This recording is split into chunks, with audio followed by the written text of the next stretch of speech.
नमस्कार. आज मी दुसऱ्या दिवशी जे कोपेश्वर किंवा खिद्रापूर असं म्हटलं जातं, कोपेश्वर मंदिर, त्याचं हे करते, वर्णन करते. हे कोल्हापूर इथे शिरोळा तालुक्यात आहे. मागची गोष्ट अशी आहे की जेव्हा सतीचा अपमान झाला आणि सतीने अग्निकुंडात प्रवेश केल्यावर शिरोळा इथे भगवान शिव रागाने बसले होते, म्हणून त्याला कोपेश्वर म्हणतात. आणि तिथे भगवान विष्णू त्यांची सांत्वना करायला आले होते आणि त्यांना थोपून ठेवण्यासाठी आले होते, म्हणून कोणी थोपेश्वर, आणि म्हणजे विष्णूंना थोपेश्वर किंवा धोपेश्वर असं म्हटलं जातं. पहिलं नाव ह्या मंदिराचं कोपेश्वर आहे. मग ते पुढे आक्रमण वगैरे झालं आणि त्याचं नाव खिद्रापूर त्या जागेचं झालं आहे, आणि म्हणून आता त्याला खिद्रापूर असं म्हटलं जातं. हे मंदिर आहे त्या 12व्या शतकात शिलोधर ह्या राजाने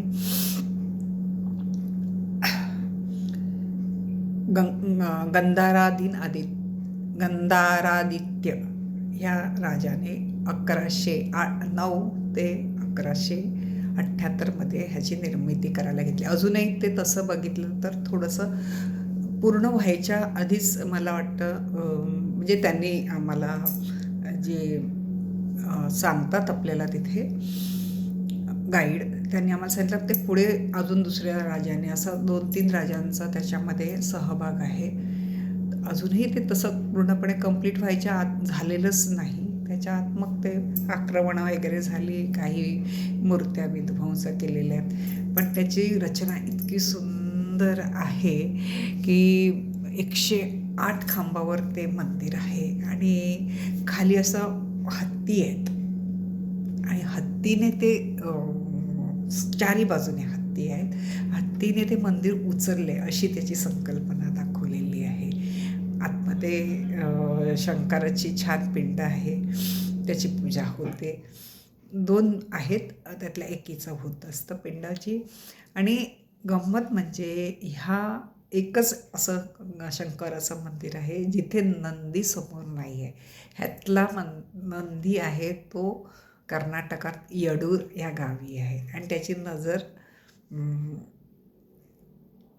इथे म्हणजे कोल्हापूरच्या शिरोळकडे आहे. आता मग ते मधल्या काळात आक्रमणामध्ये ते हलवलं वगैरे काही म्हणजे तसा हिस्ट्री त्याची कळत नाही, पण गाईड वेगळी छान हिस्ट्री सांगतात. तर कर्नाटकात येडूर इथे फक्त नंदीचं देऊळ आहे आणि इथे कोपेश्वर धोपेश्वर असं मंदिर आहे. आणि इतक्या बाजूला मूर्त्या आहेत आणि प्रत्येक खांबावर अतिशय छान शिल्प केलेलं. आणि तिथे पहिल्यांदा आम्हाला म्हणजे मला कळलं, तिथल्या गाईडने आम्हाला सांगितलं तिथे क्रूरासूर म्हणून. तर त्याने सांगितलं त्या क्रूरासुराने इतकं शंकराची आराधना केली की जेव्हा ते शंकर प्रसन्न झाले तेव्हा त्यांनी अन्नपाणी सोडल्यामुळे त्यांना एवढी भूक लागली होती की त्यावेळेला त्यांनी देवाकडे असं केलं की मला भरपूर खायचं, भूक लागलेली बाहेर, तर मला सतत खायला काहीतरी लागेल असं वरदान मागितलं. तर देवाने त्याला भरपूर खाऊ दिलं. तो नुसता खात खात सुटला. मग शेवटी त्याने स्वतःचं हात पाय तोंड असं खायला सुरुवात केली. त्यावेळेला फक्त राहिला त्याचं चेहराच राहिला शेवटी.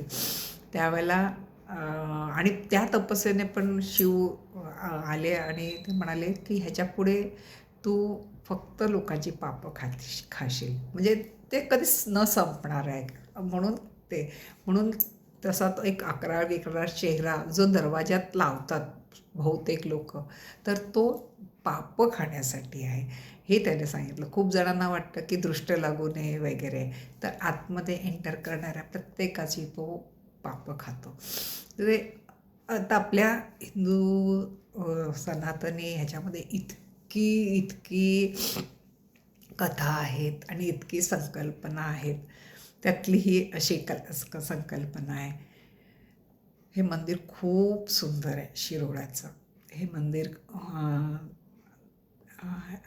आणि जवळजवळ म्हणजे ज्यांना खूप शिल्पकलेमध्ये वगैरे आवड आहे त्यांना तर मला वाटतं आठवडाभर राहिलं तरी एक एक मूर्ती पाहिली, त्याचा त्याचा इतिहास समजून घेतला तर एक एक आठवडा जाईल. तितकं सुंदर आहे. एक तर संकल्पना इतकी सुंदर आहे म्हणजे आणि गाईड असेल तर आपल्याला ह्या गोष्टी कळतील. नुसतं आपण गेलं तर आपल्याला काही कळणार नाही. एकीकडे एक लिहिते आणि तिची उभी राहायची स्टाईलसुद्धा इतकी सुंदर आहे, अशी लिहिते वरती आणि तो कागद असा दाखवला आहे. म्हणजे त्या काळातसुद्धा आपल्या बायका लिहित होत्या. त्यांना शिक्षण येत होतं. ती अशी मान वर करून लिहिते आहे. उभी राहायची स्टाईल एकदम इतकी अप्रतिम सुरेख कोरलेली आहे ना की प्रश्नच नाही. आणि मग नंतर पुढे थोड्या मूर्त्या गेल्यावर मग तिथे अर्धा महिना म्हणजे तिने अर्ध्या महिन्यापर्यंत आली असं आहे. ती भाषा आपल्याला कळत नाही. मोडी वगैरे असेल. आणि मग नंतर त्यावेळेला तिने पायाची पोझिशन बदललेली आहे आणि असं 3 का 4 मूर्त्या आहेत आणि शेवटी अगदी पूर्ण पत्र झाल्यावर तिचं अजून वेगळ्या मोडमध्ये ती उभी राहते. इतकं सुंदर शिल्पकला आहे ना आणि नाचाच्या वेगवेगळ्या पोजेस आहेत. त्या गाईडने आम्हाला सांगितलं की तिथे नाच करणारे म्हणजे अनेक नृत्य करणारे लोक तिथे येतात, एक एक पोज बघतात आणि ते पोज सादर करायचा प्रयत्न करतात. ह्याच ठिकाणी कट्यार काळजात घुसली याचं गाण्याचं रेकॉर्डिंग झालं होतं. आता तिथे आम्ही गेलो त्याला थोडंसं रिपेअरिंग किंवा संवर्धनाचं काम चाललं होतं. तसं आता जीर्णच झालं आहे म्हणायला येईल, कारण बऱ्याच वर्षात त्याला काही संवर्धन नीट झालेलं नाही आहे. ते नुसतं अजून तुटणार नाही एवढंच लक्ष गेलं होतं. खूप सुंदर आहे आणि बऱ्याच गोष्टी आहेत. म्हणजे मी आता पुन्हा एकदा जाऊन बघावं असं वाटायला लागलं, कारण ते अगदी छोट्या छोट्या गोष्टी नोट करून किंवा रेकॉर्डिंग करून घेण्यासारख्या गोष्टी होत्या. पण त्यावेळेला मला बघण्याकडे इतकं लक्ष गेलं की मी त्या रेकॉर्ड केल्या नाहीत. खूप रेकॉर्डिंग करण्यासारखं एक जागा अशी आहे की बरोबर तिथेच फक्त उभं राहील तर एका बाजूला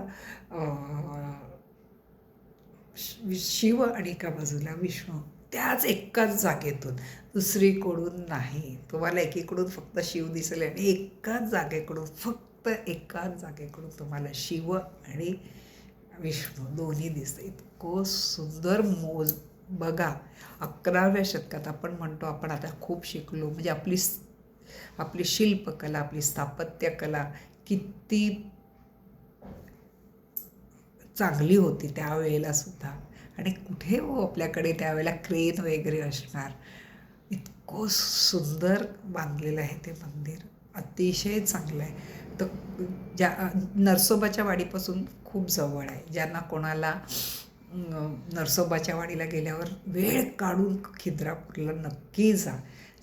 ज्यांना शिल्पकलेमध्ये हे बघायला खूप आवडतं त्यांनी जरूर जा आणि आपल्या या सनातनी वास्तूंना नक्की आपण भेट घ्यायला पाहिजे. तेव्हा आपल्याला कळतं की आपले पूर्वज किती हुशार होते, आपले पूर्वज किती